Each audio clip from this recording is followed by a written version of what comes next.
Oggi siamo sul delta del Po e alle foci del Brenta e del fiume Bacchiglione con gli studenti di ingegneria del Dipartimento di Scienze dell'Università di Padova con il progetto Secure, che è un progetto nell'ambito del programma Interreg Italia-Croazia che raccoglie le conoscenze che si sono sviluppate nell'ambito di altri 3 progetti sempre dell'Interreg Italia-Croazia, che sono il progetto MOST, principalmente le conoscenze del progetto MOST che riguardano il tema dell'intrusione salina e le altre conoscenze sviluppate con il progetto Change We Care e con il progetto Asteris, che si sono occupati di problematiche sull'area costiera analoghe. Ci sono circa 60 studenti che partecipano a questa attività e sono coordinati dai partner italiani del progetto Secure, che sono la Regione del Veneto, l'Università di Padova e il CNR TGG di Padova.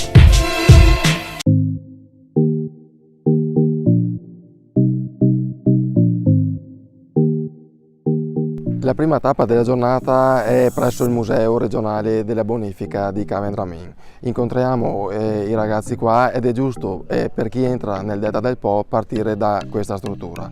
Cavendramin oggi non è più un impianto idrovoro funzionante, è una testimonianza a tutt'oggi di quello che è stato l'abbassamento graduale del territorio in questa zona, l'effetto della subsidenza.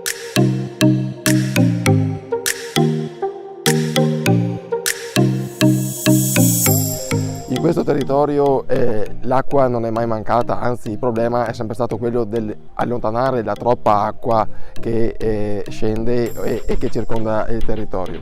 Da qualche anno a questa parte però l'acqua è sempre meno, le precipitazioni sono in drastico calo e anche i fiumi stanno risentendo di una forte carenza idrica. L'acqua però qua ancora è acqua di mare, è acqua salata che, non trovando più la spinta dei fiumi, risale al contrario il fiume stesso e va ad invadere tutto quello che è l'ambiente di acqua dolce.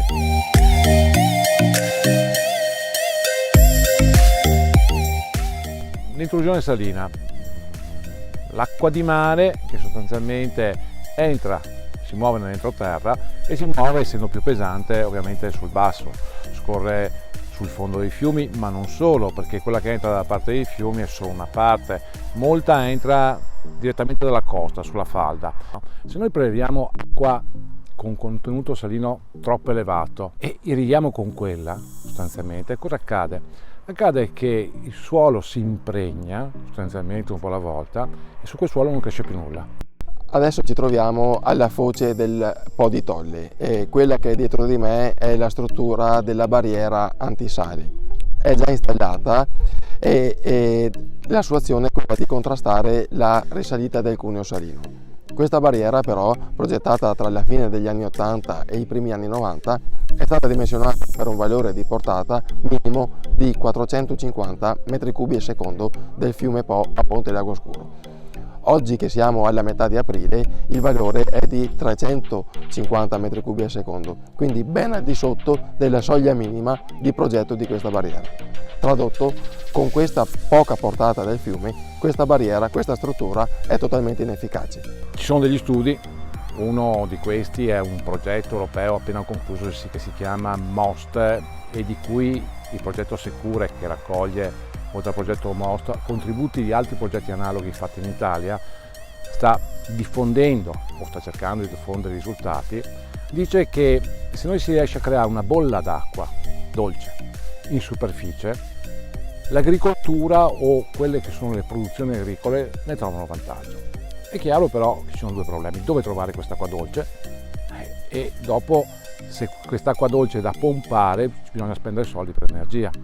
Questo problema si è cercato di superarlo sostanzialmente cercando di fare derivazioni dei canali di bonifica, cercando di irrigare al meglio questa superficie per creare queste bolle d'acqua.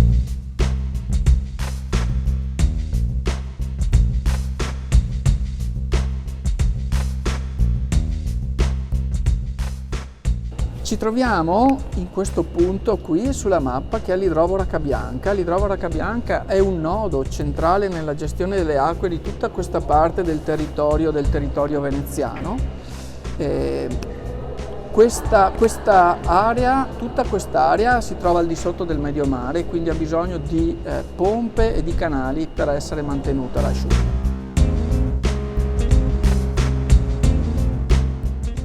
L'acqua sollevata dall'impianto di bonifica Cabianca di Chioggia viene scaricata in Laguna di Venezia. Questo impianto è uno dei maggiori del Veneto. È capace di sollevare fino a 48 metri cubi al secondo, alla massima potenza. Quest'area è molto vicina alla laguna di Venezia e quindi soffre della problematica della salinizzazione del terreno e delle falde. In quest'area, all'interno di un progetto Interreg finanziato dall'Unione Europea con dei partner croati e dei partner italiani, ha testato la possibilità di mitigare l'intrusione salina, la salinizzazione del terreno e delle falde nell'area del consorzio. Intrusione salina che deriva dal fatto che siamo molto vicini alla laguna di Venezia e quindi, essendo il terreno al di sotto del livello del mare, l'acqua salata dal fondo della laguna e dal fondale dei fiumi risale e entra nel territorio agricolo. All'interno di questo progetto quello che abbiamo fatto è quello di andare ad inserire un dreno che corre lungo un paleoalveo sabbioso che attraversa questo lembo di territorio con direzione principalmente da nord a sud e che andiamo a riempire con dell'acqua dolce che preleviamo dal canal morto. Quindi l'acqua dolce del canale del consorzio di bonifica viene immessa nel terreno attraverso un dreno che è stato realizzato ad hoc, di proposito, posizionato a 1 metro, 1,5 metri di profondità.